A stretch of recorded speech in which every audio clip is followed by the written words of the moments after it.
नमस्ते बच्चों, आज हम रहीम के दोहे पढ़ेंगे। कविता पढ़ने से पहले और दोहे पढ़ने से पहले हम थोड़ा रहीम जी के बारे में जान लेंगे। रहीम जी का जन्म लाहौर में सन 1556 में हुआ। इनका पूरा नाम अब्दुल रहीम खनखाना था। रहीम अरबी, फारसी, संस्कृत और हिंदी के अच्छे जानकार थे। इनकी नीतिपरक उक्तियों पर संस्कृत कवियों की स्पष्ट छाप परिलक्षित होती है। रहीम मध्ययुगीन दरबारी संस्कृति के प्रतिनिधि कवि माने जाते हैं। अकबर के दरबार में हिंदी कवियों में इनका महत्वपूर्ण स्थान है। रहीम अकबर के नवरत्नों में से एक थे।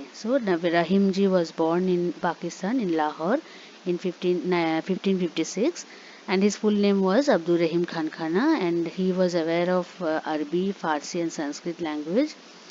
And he was a courtier of Samrat Akbar court, and he was Navratna. He was one of the main people, those were there in Akbar's court. He was one among them. रहीम के काव्य का मुख्य विषय श्रृंगार, नीति और भक्ति है। रहीम बहुत लोकप्रिय कवि थे। इनके दोहे सर्वसाधारण को आसानी से याद हो जाते हैं। इनके नीतिपरक दोहे ज्यादा प्रचलित है, जिनमें दैनिक जीवन के दृष्टांत देकर कवि ने उन्हें सहज, सरल और बोधगम्य बना दिया है। रहीम को अवधी और ब्रज दोनों भाषाओं पर समान अधिकार था। इन्होंने अपने काव्य में प्रभावपूर्ण भाषा का प्रयोग किया है। So here we are talking about his poems, which was mostly based on Shringar, Niti और Bhakti Ras. And his dohes are very famous because people can remember it very easily and people can say it very easily. And he was his dohe were full of morals. So we will get some moral, or we'll get some knowledge from that. Some moral we'll get from Rahim ji's dohe. Then Rahim के प्रमुख कृतियां हैं. Now about his creation, whatever he created, he wrote. रहीम सत्सई, सिंगा सत्सई, मदनाष्टक, रास, पंचाध्यायी, रहीम रत्नावली, बरवेई, भाषिक, भेदवर्णन, ये सभी कृतियां रहीम ग्रंथावली में समाहित है। ओके। प्रस्तुत पाठ में रहीम के नीतिपरक दोहे दिए गए हैं। So we will come to know about his some of his dohas which is based on moral values, which has moral values. We'll come to know about that. ये दोनों जहाँ एक और पाठक की औरों के साथ कैसा बर्ताव करना चाहिए इसकी शिक्षा देते हैं, वही मानव मात्र को करणीय और अकरणीय आचरण को भी नसीहत देते हैं। सो the way we should behave with people, the way means the way we should talk, the what we should do, what we should not do, all these lessons we can get from his dohe. Nasihat dena means he is giving some opinion that you should not do, you should not do that. You should not do this, you should not do that. इन्हें एक बार पढ़ लेने के बाद भूल पाना संभव नहीं है और उन स्थितियों का सामना होते ही इनका याद आना लाजिमी है जिनका इनमें चित्रण है। So if once we will read that, we will never forget about that, and if we will be in that situation, we will think about his dohe and we will behave accordingly. Understood? See children, now we will go to dohe. We have 1, 2, 3, 12 dohes are there. What we will do now, instead of reading now one by one, we will go dohe as well as with his bhavarth. Okay, that will be easy for you to remember. Now see first doha. Rahiman धागा प्रेम का मत तोड़ो चटकाए, टूटे पे फिर ना जुड़े, जुड़े गांठ पड़ी जाए। अर्थ है, रहीम के अनुसार प्रेम रूपी धागा अगर एक बार टूट जाता है तो दोबारा नहीं जुड़ता। अगर इसे जबरदस्ती जोड़ भी दिया जाए तो पहले की तरह सामान्य नहीं रह जाता, इसमें गांठ पड़ जाती है। So what is the meaning of that?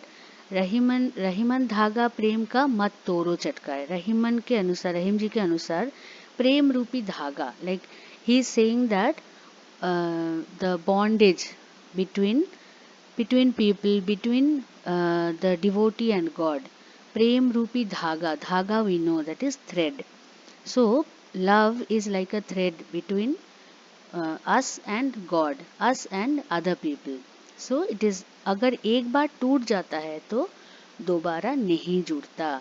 Once it will break, you cannot join it together again. You join it again like how it was before. अगर इसे जबरदस्ती जोड़ भी दिया जाए तो पहले की तरह सामान्य नहीं रह जाता, इसमें गांठ पड़ जाती है. गांठ means knot. So we all know गांठ means knot. So what he is saying that you cannot means if the faith towards God or faith towards a person will break, it will not be like how it was. The love, if it will break, no, it will not be like how it was. If you want to tie it, if you want to tie that knot again, you will tie that thread again, you will get a knot in between. Okay.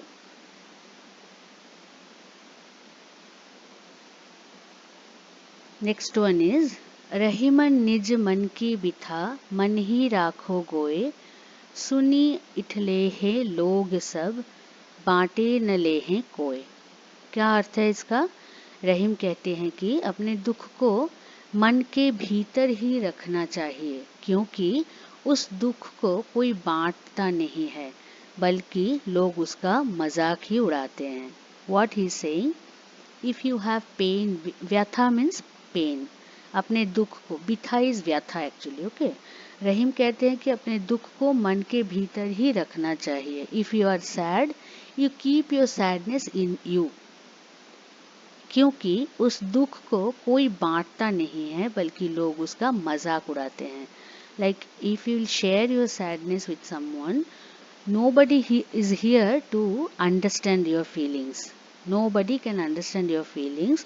Instead of understanding you, they will make fun of you. So it's better to keep your pain in your mind, in you. Need not share with anyone. Next. एके साधे सब साधे, सब साधे सब जाए, रहीमन मूल ही सींचिवो, फूले फले अगाए. What is the meaning? रहीम के अनुसार अगर हम एक एक कर कार्यों को पूरा करने का प्रयास करें तो हमारे सारे कार्य पूरे हो जाएंगे. सभी काम एक साथ शुरू कर दिए तो कोई भी कार्य पूरा नहीं हो पाएगा. वैसे ही जैसे सिर्फ जड़ को सींचने से ही पूरा वृक्ष हरा भरा फूल फलों से लदा रहता है. So what is that? अगर हम एक एक कर कार्यों को पूरा करने का प्रयास करें, if we will do one by one work, not all together, if we'll complete one by one work, then it will be easy for us to complete everything. If we have lot of things to do together, slowly one by one if we'll start, we can continue, we can complete it, we can complete all our work. सभी काम एक साथ शुरू कर दिए तो कोई भी कार्य पूरा नहीं हो पाएगा. If we'll start everything together, you cannot complete it at all. So it will be difficult for you. So if you'll complete it one by one, it will be easy. वैसे ही जैसे सिर्फ जड़ को सींचने से ही पूरा वृक्ष हरा भरा फूल फलों से लदा रहता है. So if you'll take care of the root alone, then tree will be like it will be hara bhara, it will be green. Tree will be green and full and flowers and fruits will be there in the tree. Instead of taking care of all the branches and all these things, no need. Only if we take care of root, it's enough. So he is saying that like how we are doing our work, if we'll do one by one, it will be easy for us to complete.